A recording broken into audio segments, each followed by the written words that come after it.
Hello everyone. Welcome to the EO Cafe, where the EO community meet. It's great to have you all on board again. In the EO Cafe today, we have two distinguished guests.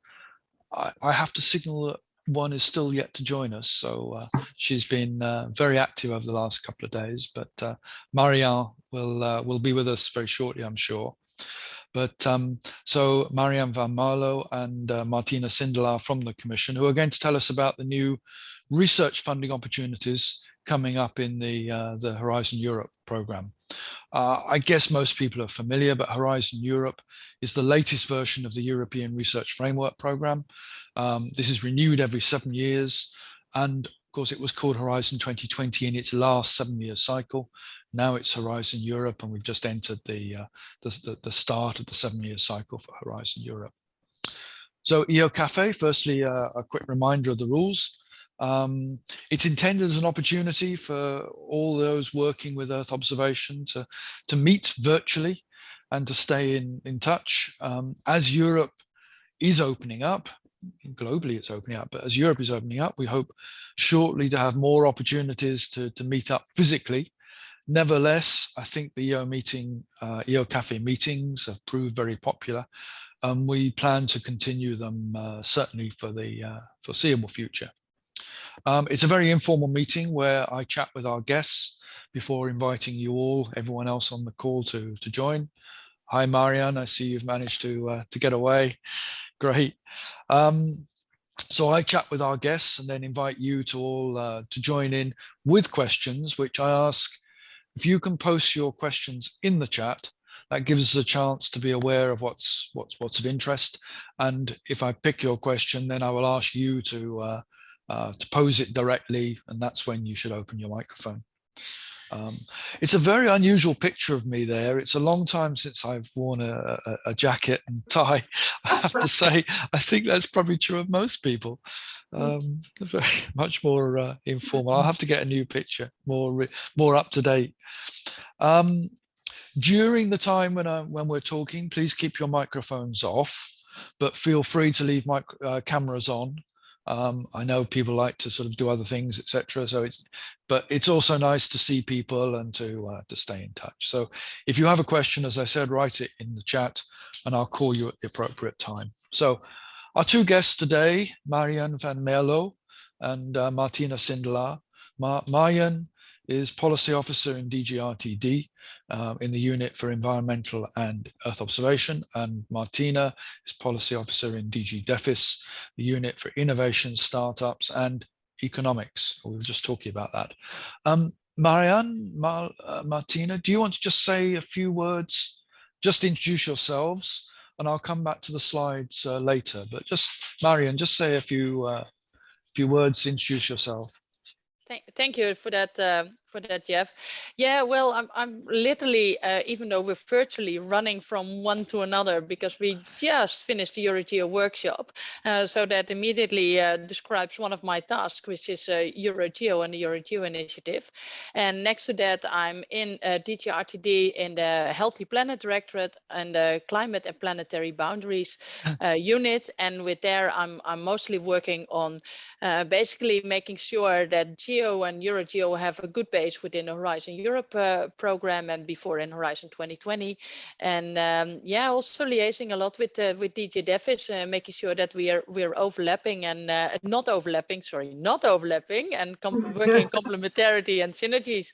So very happy to have that also present here and do this session together with Martina from the side of the Commission. I think that's sufficient for now, Jeff, and sure we talk a bit later. Thanks. And I've seen you very busy over the last few days and talking about this. You're very familiar with with what to say, and yeah, thank you very much for taking the time to join us anyway. And happy to do so. And Martina. Yeah, thanks, Jeff, for this nice invitation. If I may say, I would propose another names instead of EOcafe, EO Apero, because for me, it's more the time to have an apero than a coffee. But okay, I might have given you some inspiration.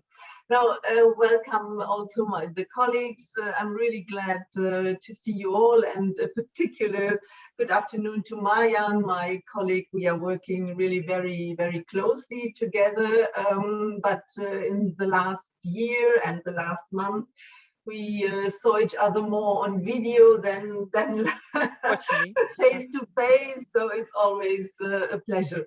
So I'm working in DG DFIS in the unit which is responsible for innovation, startup, and economics. What are our main blocks we are responsible for, which perhaps is not so obvious from the title. We have an excellent team working on quantum technology. We have a team, and this is reflected in the title of our unit, dealing with space research, and we are also the coordinating unit in DG DFIS, everything which concerns Horizon Europe. And we have a team which is called Cassini team, and we are dealing within this team with the new entrepreneurship initiative called Cassini. I will say 2 words about it a bit later. Okay, thanks. We have addressed Cassini, but it will be good to have any new updates, and I'm sure there'll be questions anyway. I was going to ask, I mean, you two working, I'm going to ask this question. Have you had the opportunity to physically meet? Yes, some months ago, a sunny lunchtime dinner. Great. I was asking that question and thinking that you know, some of the team have met, and there was a lunch early this week, but I've not had much opportunity to meet with them because I've been occupied elsewhere, and so I'm asking you if you've met, but my answer would probably be no as well. But that was really purely amongst the 2 of us. So okay, yeah, we took it was before the summer break, I think in June. We had some wonderful days, and we took the opportunity to have lunch together, which was really and then coming nice moment. And then coming back, having to explain why the lunch break took about 2 hours. Meeting afterwards, we called it a work break. So right. I have some trouble with that because I can't remember some nice days. I mean, we had. This was one of the 2. One of the 2. Okay, good. So let's move on. So I mean, research is the lifeblood of innovation, and is a vital importance for industry. And I mean vital because without innovation in product, services, in business practices, in a fast-moving sector like ours, companies will die if they're not innovating. And so research is absolutely fundamental to their continued business.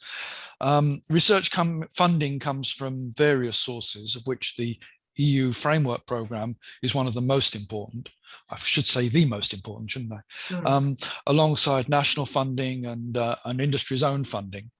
And our industry survey consistently shows that 10 to 15% of sector revenues is coming from research, public research bodies. We estimate that around half of this is coming from a public body as a public sponsor, so sponsoring of industry and supporting industrial development, and not just industry, but research more generally. And that the other half is for meeting the needs of the public authorities. So I notice in the current proposals, there is a line around evolution of services, which I think is focused around the Copernicus services, but we'll come on to that later, which absolutely is the point of needing to innovate and develop new products and services to suit public sector needs. And this is a very important theme for me, this division between the public and the private. So having made those points at the beginning, let me give you each the floor. Marian, I know you have some slides. Can I ask you just to start, because you will provide an overview also of the whole program. Marian, the floor is yours. Thank you so much for that, Jeff. Yeah, indeed. I will take you firstly into Horizon Europe in general. It might be a repetition for many of you, and especially if you, by any chance, have been part of the EuroGeo workshop last Wednesday, because you will get a similar talk. But as I said there, it's probably the power of repetition, and I'm going to again repeat that here. So hopefully it works. And yeah, you know, maybe get that drink what Martina was talking about earlier, if this is already familiar to you. So I just wanted to take you into the structure of Horizon Europe, since it is slightly different than Horizon 2020, which I think is well known by people by now. But Horizon Europe has a little bit of a different setup. So just before going into the specific topics related to Geo and EuroGeo, and for Martina related to Copernicus, please allow me to give you a bit of an overview of what we're talking about. So within Horizon Europe, we actually have 3 pillars, and then a part which is sort of overarching or underlying, what you prefer. So we have the pillar 1 on excellent science, and then the pillar 2 on global challenges and European industrial competitiveness, and then pillar 3 on innovative Europe. And actually pillar 3, with the European Innovation Council as sort of the counterpart of the European Research Council, is fairly new in this context, with looking at Horizon 2020, the then pillar 3, which was societal challenges, has been sort of merged with the then pillar 2, which was about competitiveness, basically landing Martina and myself in the same pillar as far as our jobs are concerned. And there within this pillar 2, we are today going to take you mostly into the so-called cluster 4 on digital industry and space, and cluster 6 on food, bioeconomy, natural resources, agriculture, and environment. Most of the topics I'm directly involved in, and which could be of great interest to you, are in cluster 6, where Martina will take you into cluster 4. So with that, can I have the next slide, Dauphine? So next to this, which is sort of the backbone of the Horizon Europe program, we also have 2 specific categories, which I would like to take the opportunity to mention here as well.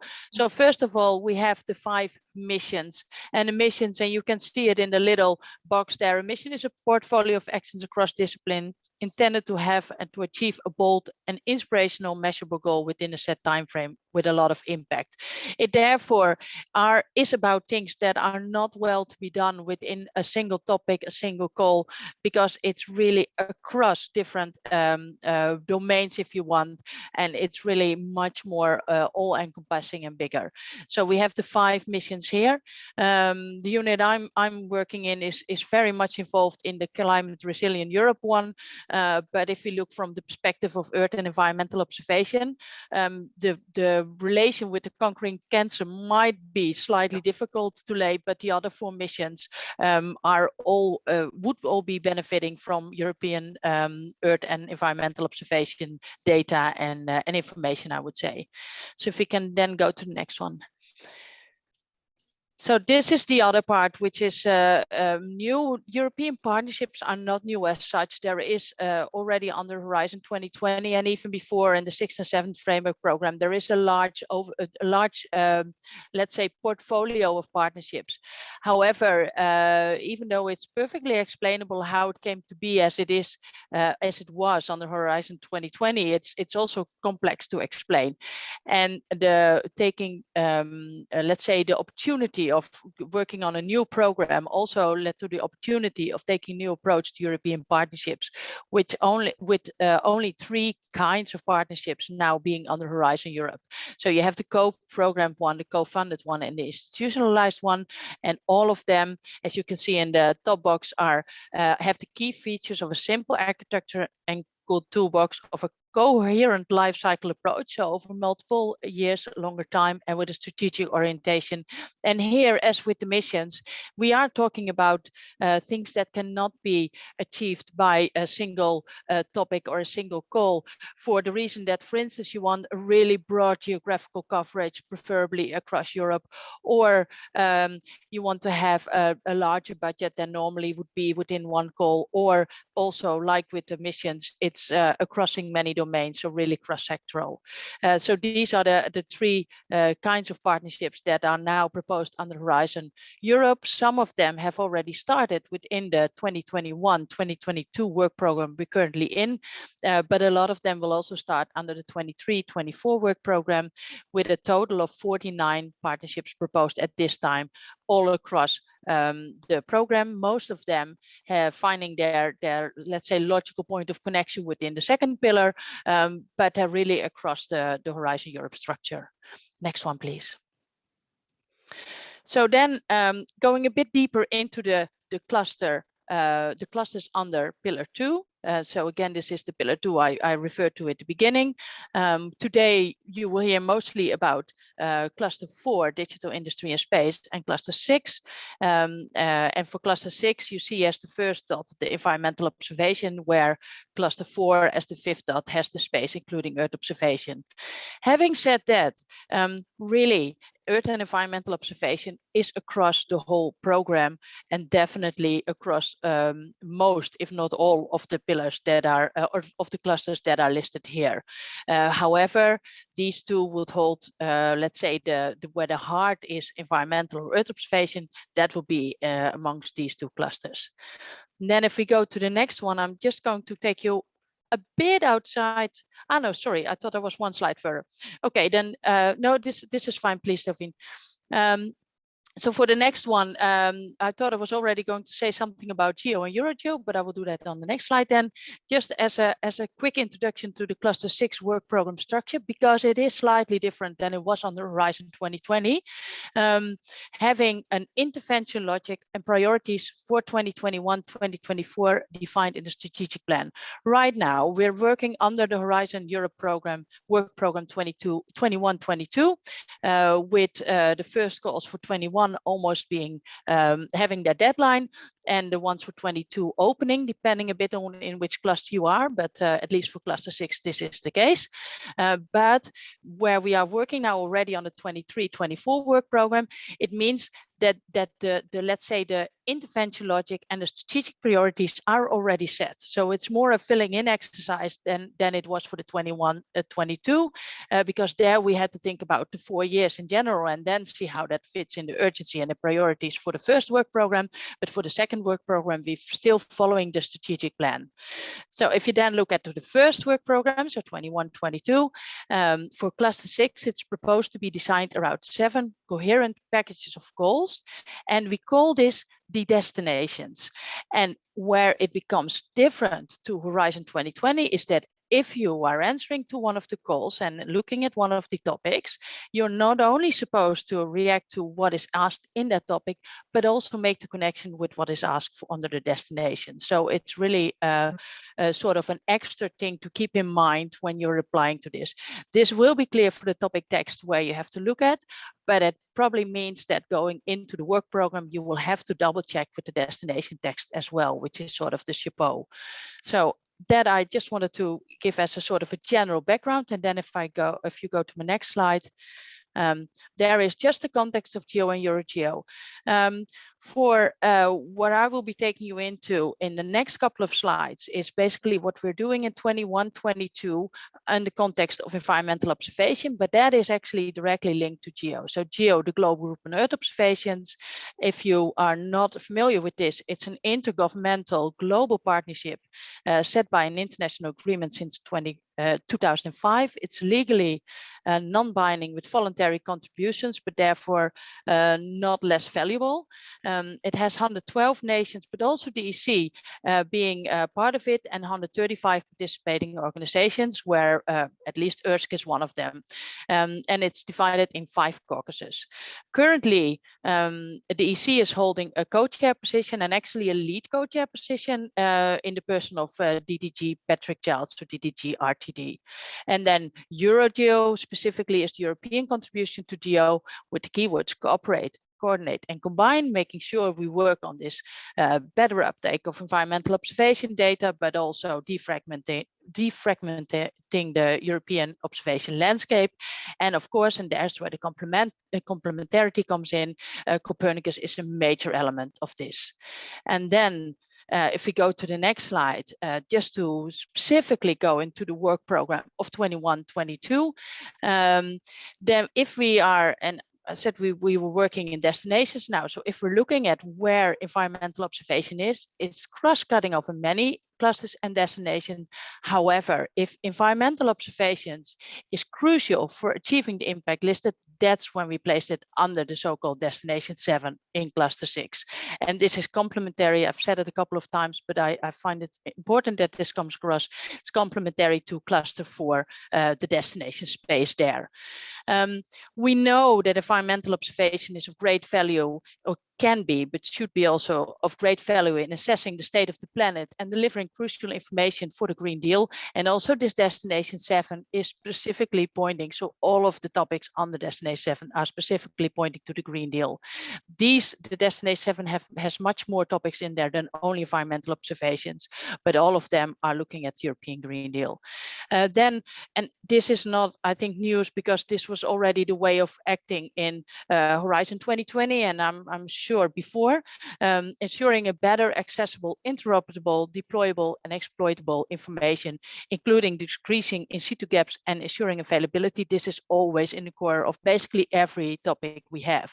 And then we also find it really important, and this comes again back in most of the topics there, that the integration of information from different sources, and that includes the space-based, namely Copernicus, but could be other sources, includes airborne, such as drones, but also in situ and citizens observation, and then make sure that this is integrated with other relevant data to deliver input for shaping the cluster 6 policies in general. If you can do the next slide. So what are we looking then further at? In all of the topics, there's a strong link with Copernica, ESA Earth Observation Programs, GEO, EuroGeo, and GEOS, the Global Earth Observation System of System expected. They will look at emphasizing the downstream part of the value chain, but also targeting specific domains. If you look at the current work programs of 2021, which will have its closing date at the 6th of October, at least for the environmental observation topics, there's, for instance, a topic on biodiversity. People ask, so why is it not on the destination targeting biodiversity? Well, this is because the environmental observations are crucial for achieving the expected impacts. We have been over the last, let's say, decade, looking at the improvement of the uses of data acquired by citizens and how to empower citizens. And this is something that will remain in the current work program and probably in the work programs to follow. As said, complementary to Cluster 4 destination space, and where right now we'll take you into the program for 2022. Just be aware that already now we're in the first drafting phase of work program 23-24. Having said that, I just want to quickly point you to the fact that there's also a candidate Horizon Europe Partnership Agriculture of Data as a co-funded partnership foreseen to start on the 23-24 work program. And environmental observations will be a part of this, actually in the core of this. And then going to the last slide, Delphine. Yeah, so then what are we talking about specifically? I will not take you into the calls for 2021 anymore, because the deadline is basically in a couple of weeks, if not weeks, maybe even more like days. However, the 2022 topics are opening soon. They're opening the end of October with a deadline on the 15th of February. And again, I'm talking about the Cluster 6 Destination 7 topics here, with these 3 topics being there specifically in the context of environmental observations. So one is the new technologies for inquiring in situ observation data sets to address climate change effects. We're talking about an innovation action here with a complete budget of 20 million. Having said that, we do expect to have multiple projects being funded under this. So not one big project of 20 million. Of course, this can be, but our preference would be that we can fund multiple topics under this, multiple projects under this topic. And then I was already referring a bit earlier to the citizen observation. So the topic here is uptake and validation of citizen observation, specifically in the context of urban environment. And I'm not sure if you are familiar with the We Observe project, but this is a citizen observation project which has ended earlier this year, and they have proposed a roadmap. So we hope that this topic actually take that roadmap also to heart when the people drafting proposals for this topic take the roadmap to heart when drafting this. Here we're also talking about an innovation action of 40 million, again with the hope of having multiple projects funded. And then the last one, targeting a specific domain, is actually the environmental observation solutions contributing to meeting the One Health challenges. So this is a research and innovation action with 10 million, foreseen 5 million ideally per project. Again, it's not a mandatory thing, but just to give you an idea of what we're looking at. And next to the fact that we in this topic want to look at the whole One Health, so that's not only the human health but also the plant and animal health. One of the specific impacts here is seeing if we can have a potential follow-up to the outcome of the EIC prize on early warning for epidemics, which will be awarded in the coming months. Just for your, let's say, references, and those will also include the things Martina will talk about in a minute. There is a fact sheet available with funding opportunities for 21-22. I don't know if you have the slides, if this link comes through, but otherwise Google with this and you will find it as well. And with that, I'd like to thank you. Thanks, Marian. I think the fact sheet has been made available, but we'll make sure that it is in any case. So thanks.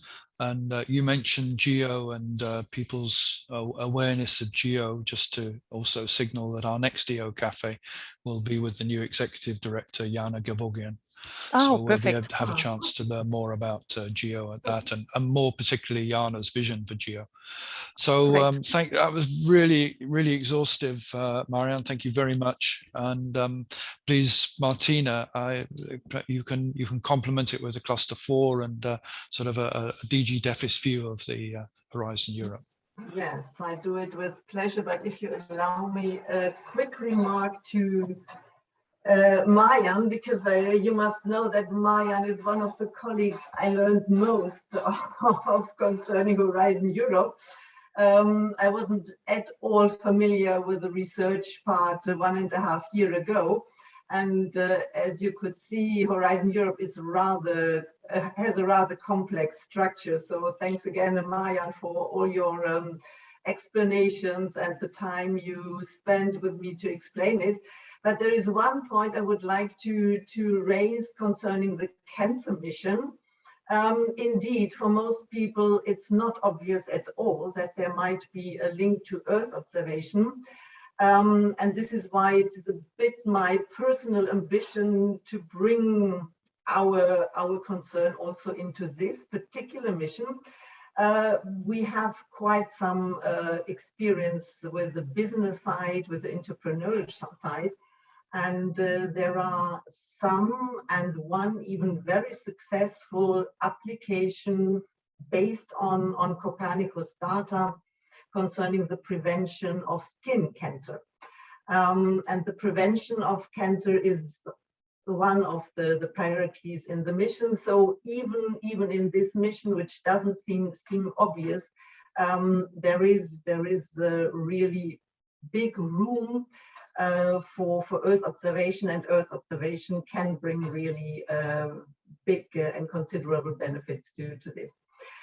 So if you go to the next slide, and very quickly, in principle, Geoff, you said this, R&D is the basis, and I would even say related to space, they are more or less like twins. Space can certainly inspire R&D, but without R&D, space applications, either in the downstream or in the upstream sector, wouldn't be possible. And this is why the main objectives are certainly that Copernicus and EGNSS downstream applications to bring the benefits to citizens, companies, and society. And this is also something I would like to stress, that we are really not only focusing on the public sector, but it's really focusing also on commercial applications and citizen society as a whole by, of course, what Marianne had also said, contributing to the Green Deal objectives. It is, of course, also our objective to promote the EU's programs worldwide, and this is a bit, I would say, triggered and reinforced by the space regulation, which was adopted not far time ago last year, to foster the synergies between Copernicus and the navigation part, to really create added value. And there are a lot of calls which particular focus on these synergies. If you go a slide further, and I do not want to go into details. So it is obvious that cluster 4, digital industry and space, is our core cluster, if I may say so. There are many calls in it where Earth observation and navigation plays a fundamental role. You can even go to the next slide, and if someone is interested, the slides are certainly made available and you can go into it in more detail. But it is just to give you a flavor of what is in cluster 4. Please go ahead.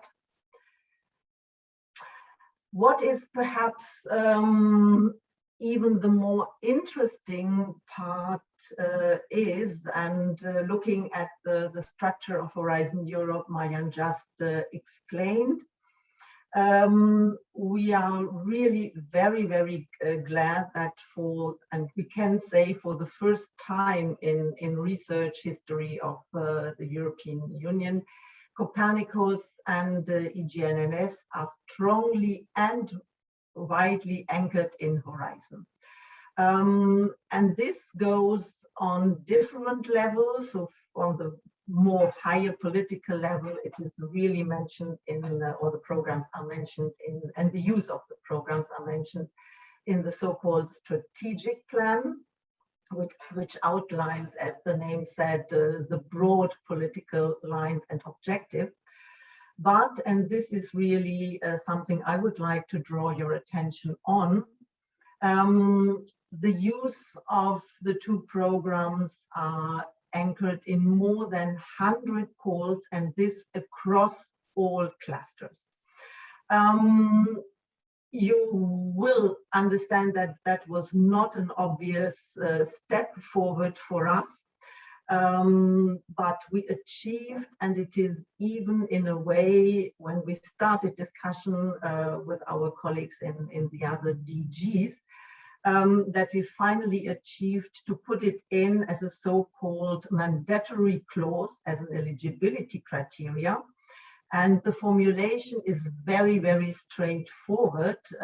It says if projects use satellite-based Earth observation, positioning, navigation and/or related timing data and services, beneficiaries must make use of Copernicus and/or Galileo EGNOS, and of course the use of other data is possible.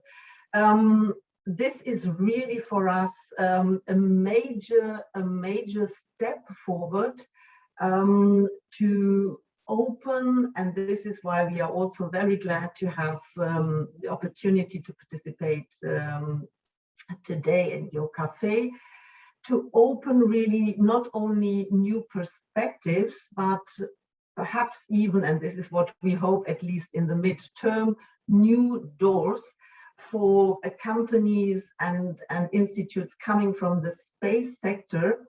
Our hope and ambitious is that we can show how Earth observation data and navigation signals can really bring a huge added value to the implementation of many of perhaps even the most of these big projects. as Marian said, of course, when it goes to climate change research and areas like this, it is obvious.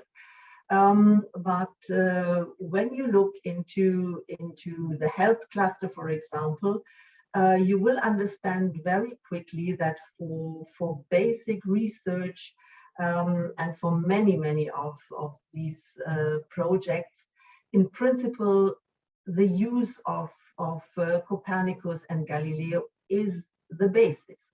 But this, as obvious as it is for us, it's still not obvious in the research domain and community.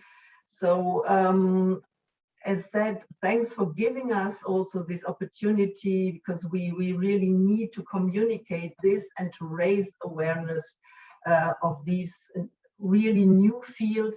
We are very much aware that, for example, for the next or for this round of calls, there might be only few projects using the Earth observation programs, but we are really convinced, and of course we know we need to put a lot of effort in.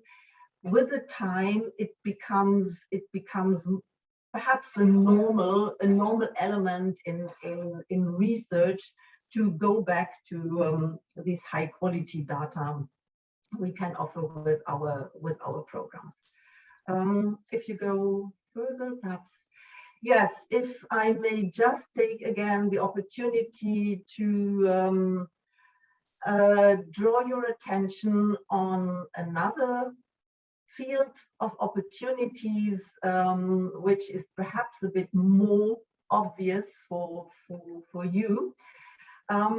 You might know that even DG Grow has already been rather active in supporting young companies, startup, SMEs in their development, in the development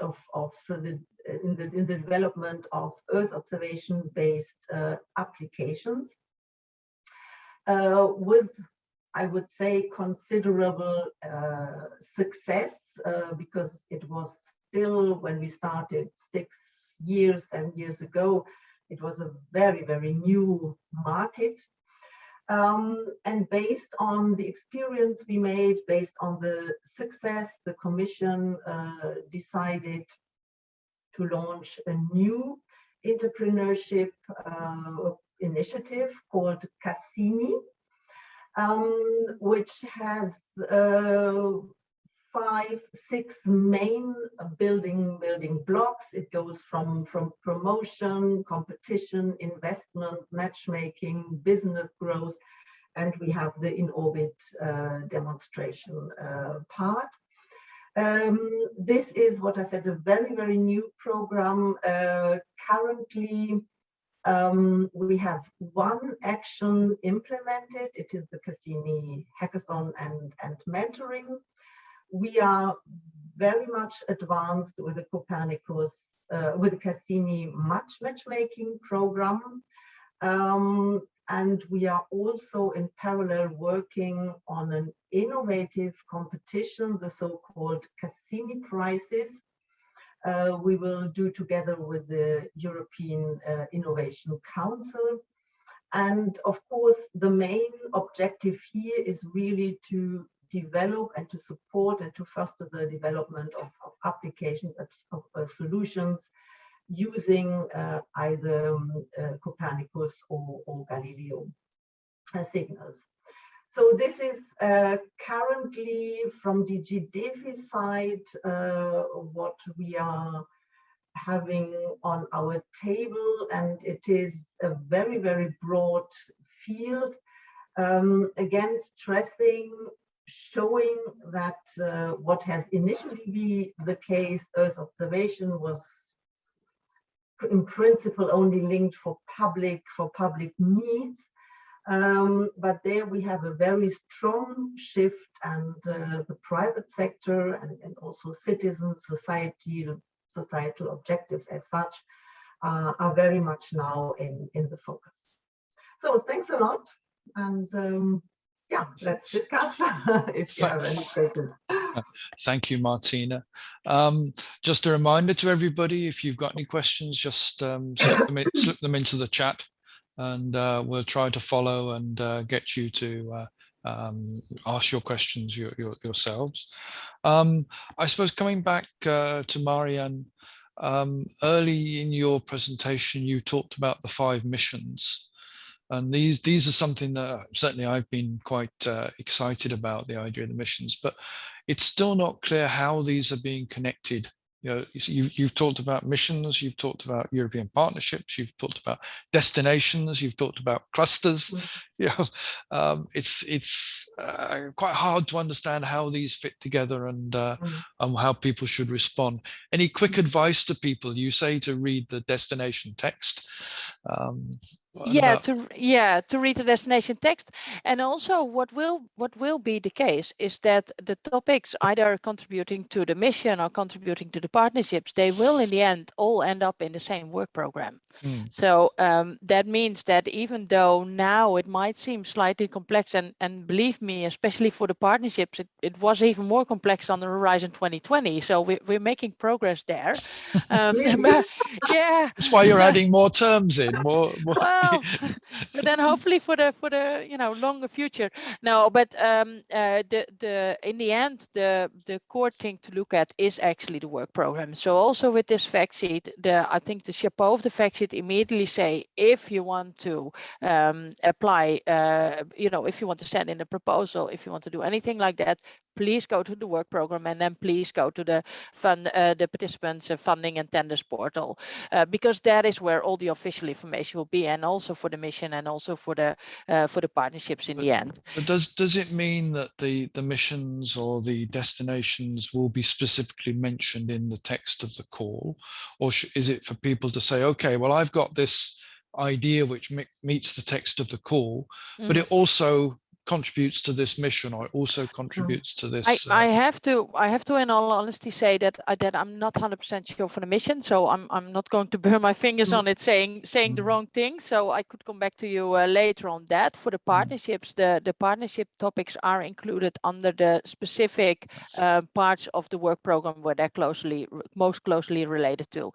So for the partnership on agriculture of data, where I'm most familiar with, we're not there yet. It will be on the work program 23-24, but then it's let's say in scope for the phase we are in now. So this could change, but okay, for the scope for the phase we're in now, it's closely connected to environmental observation on the one hand, and data and digital in agriculture leading to sustainable agriculture on the other hand, placing it in the current context firmly in destination 7, because both of those aspects are actually in destination 7 on the cluster 6.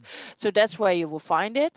But if I'm not mistaken, the identifier, so if you look at the what is now in the chat, Horizon Miss 0101, that would say something along the lines of partnership. So it should be clear. I'm just trying to say something and read something at the same time, which is, even though I am female, still not a very good idea. So got the point to your no one for submission. Yeah, I think there has been something on this, but let me double check this, because I'm unfortunately we cannot know everything. I'm less familiar with the missions. I don't know, Martina, if you have anything to add on this. Perhaps I may say some words to the mission. So the missions have a very particular structure and have also very specific objectives. And the main objective is, when you look at the structure of Horizon Europe, with the clusters, we can simply say the structure is more or less vertical. But there are issues, there are challenges which have in principle a more horizontal character, going beyond one cluster. And it is a new concept, as I said, horizontal, but also what is stressed really very clearly, that the it is a result-oriented initiative. So the projects coming out of the mission shall really deliver a clear result, and what has often been said also by the commissioner, making a difference, showing that we can do a difference. This is also why the citizens' engagement is so important in all missions. The missions have their own work programs, and as I understood, they have calls, of course, within their specific work program. But really, again, the concept is very focused. So we are not going for basic research, but if you can say applied research, showing concrete results and making a difference. I mean, that's certainly, of course, where industry is interested. To be applied. I saw an earlier presentation regarding the cluster 4. Where there were 2 lines, I alluded to it earlier, the evolution of services and the development of applications as being the downstream part of the program. Just to be, so I'm understanding correctly, the evolution of services is meant to be the Copernicus services, or is it services more generally? It is made more generally, but however, there are, of course, discussions, and I mean, this is, I would say, a natural development that user needs change, and user needs now in the global context, so for private, public, and so on. New user needs change. The challenges, the global challenges change, and it is a natural discussion that also the structure of the Copernicus service, it needs to be monitored, if I may say it in this way. Well, we would expect it to change. That seems quite normal. Three calls again. I've seen 2 with ECMWF on climate and climate and atmosphere, and a 3rd one with for marine, so focused on the marine service. Are these going to be channeled and run through the entrusted entities, or are these something where others have the opportunity to take ideas to the entrusted entities? How does that seem to work? To be very honest, I do not know these individual calls, and I do not want to say something. I can also go back and check with my colleagues, but I do not know the individual. Okay, well, that's fair enough. I think I had the impression it's all fairly new, and this will be something that I'm sure we'll come back to. You mentioned quantum. That's with something with DEFIS, or is that working with Connect? This is both. As I said, we have a team for quantum and all related issues. We are working, of course, very closely with DG Connect, but there are also specific DEFIS related aspects where emphasis is put in, and it is, from what I understand, a technology which has a huge potential in the future, and which will change many domains, perhaps even ways of thinking, ways of working. So as I said, we are in very close contact. My colleagues are in very close cooperation with DG Connect. But yes, and I mean, there is also particular the defense related aspects. which I do not know at all. But of course, I mean, this is what I said, this is such a fundamental new technology, which will be certainly applied in yeah, also in the domain of defense. Yeah, I suspect it will be some time before it's sort of directly of interest for our sector, but it's rather fundamental at the moment. I'm not at all an expert in this. It's a fascinating technology, but we are certainly, that's right, far away from approaching markets. Yeah. So I threw out some terms earlier, Marian, regarding the different terms being used in the program. I didn't mention one, which I guess people would be interested to know is sort of links to the Green Deal and how that's going to shape things. So the Green Deal in general, you mean, or yeah. So basically the whole of the Horizon Europe program, and this is something you can find back in the strategic plan, will link to different European priorities and programs if you want. This can have the emphasis on different parts of these priorities depending on which part of the program you're in.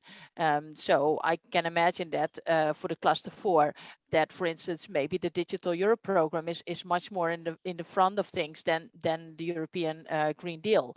But if you look at cluster 5 and 6, then the European Green Deal is the thing to first prioritize. And then next to that, there's of course many other things which are also interesting. I mean, as you know, with Earth observation, we're working so much with data.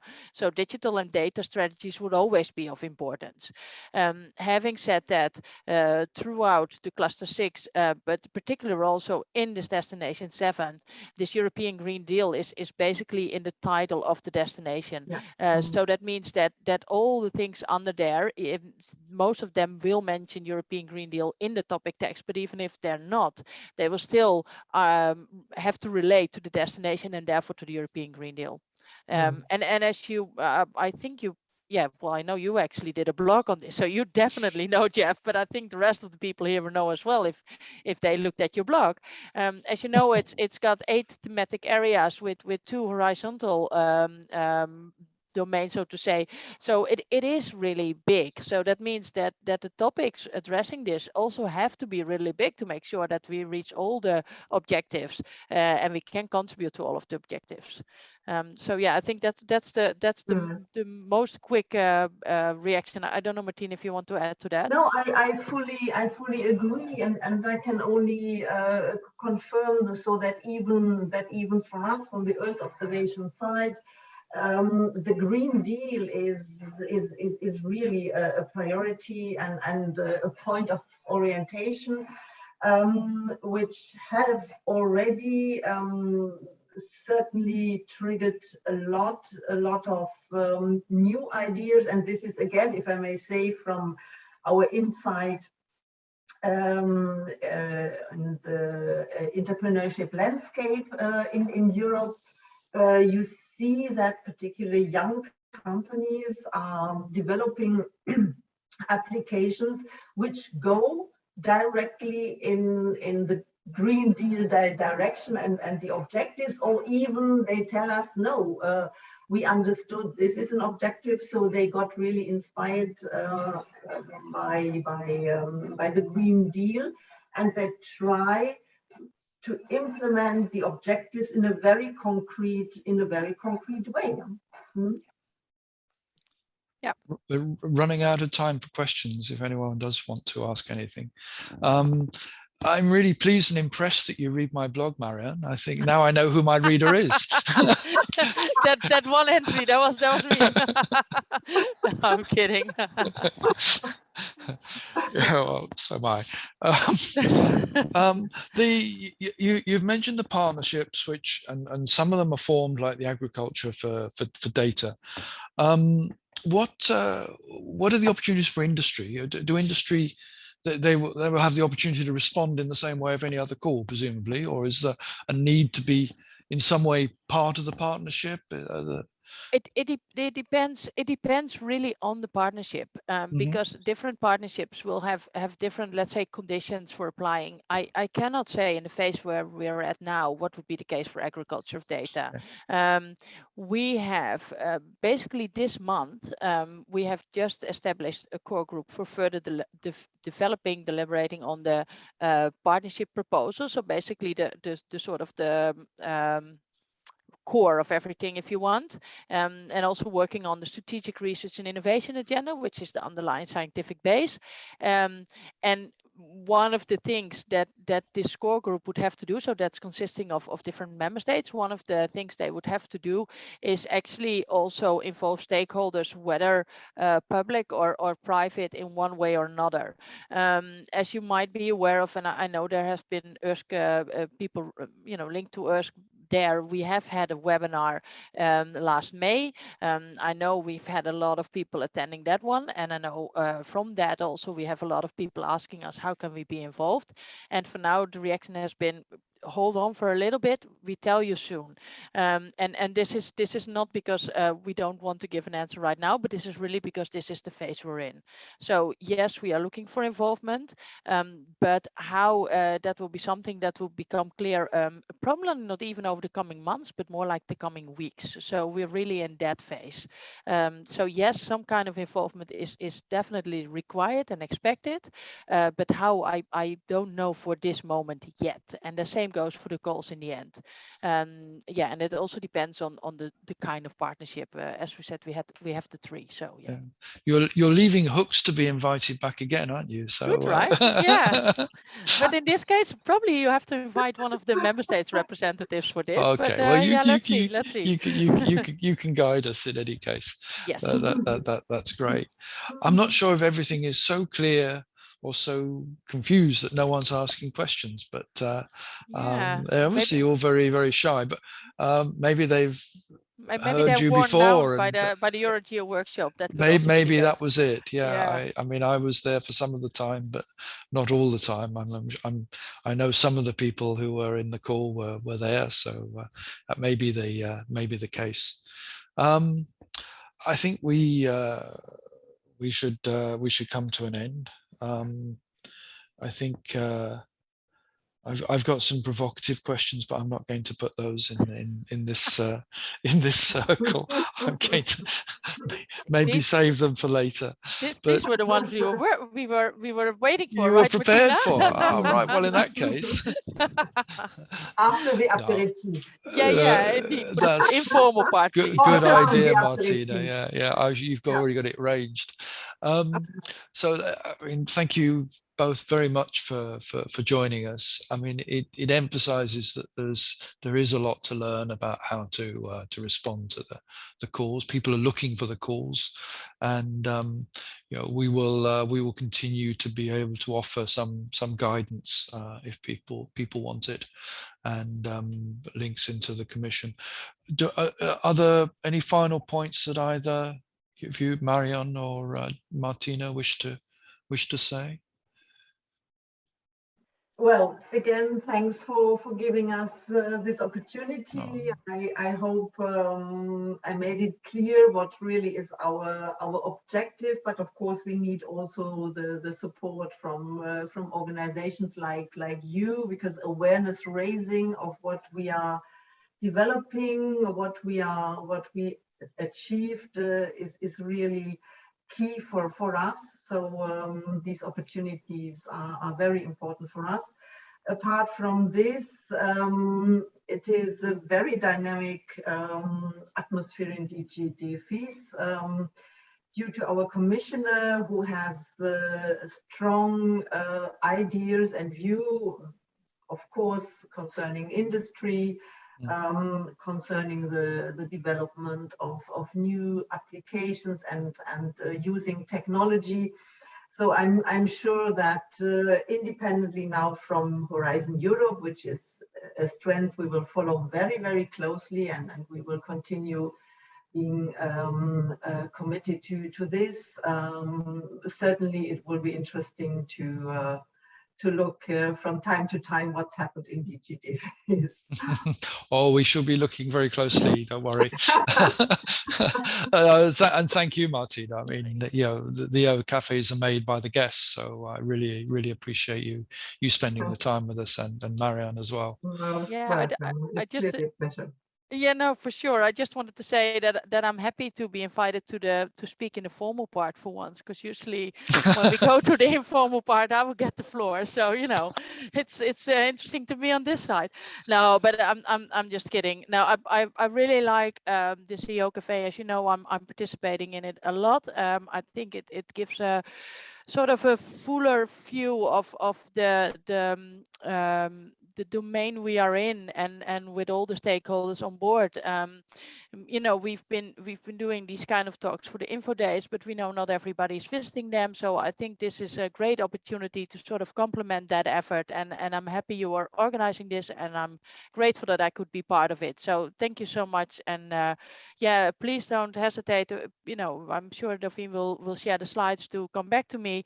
I just, as a very last formal point on the topics, please go to the Research Inquiry Service, because otherwise, if you come to me, this is what I will tell you. But if there's more general, yeah, apologies for that, it's the formal way. No, it's normal. Yeah, but if there's more general questions, I mean, if you have my mail address, don't hesitate to contact me. So thank you so much. Thanks, Marianne. Thanks. And it's just a reminder in the chat. The recording of this is available in the YouTube channel, and slides will be distributed. So you've got several ways to catch up if there's any points you've missed or want to clarify. I mentioned earlier our next EOcafe in 2 weeks' time. Will be with Geo, will be with the new executive director of Geo. So that will be, I think, an interesting discussion around where Geo's going, what the new priorities are, what the vision of Jana is, and in particular, I think what her view is regarding the engagement with the private sector, which I think is a priority for her in her mission. I also want to just give you a save the date, a reference. This is quite early, but mid-November on the 18th, 19th, we'll have a workshop on the results from our work on SEBS. I think we have, it will be, I think, a very, of course I would say it, but I think it's going to be a very interesting workshop. We'll try to make it quite dynamic with a lot of information. And one of the real benefits of SEBS, which is a message I conveyed to the Copernicus user forum next week, is the richness that we're getting, the insights that come from doing a lot of different case studies and being able to draw lessons from different domains. So that's just something for your diary for the moment. There'll be more news of it in the future. Is there anything else I need to say, Delphine, or is that shaking head? Good. Okay. So at that point, let's draw this formal part of the EOcafe to a close and move to the even more informal part. So as you will be familiar, anyone who wants to just hang around and chat, please do. Microphones open. You know, just join in and say what you like, and no one will hold you to what you're saying. So it's all very informal. Okay. Thank you all. See you in 2 weeks' time. Thank you.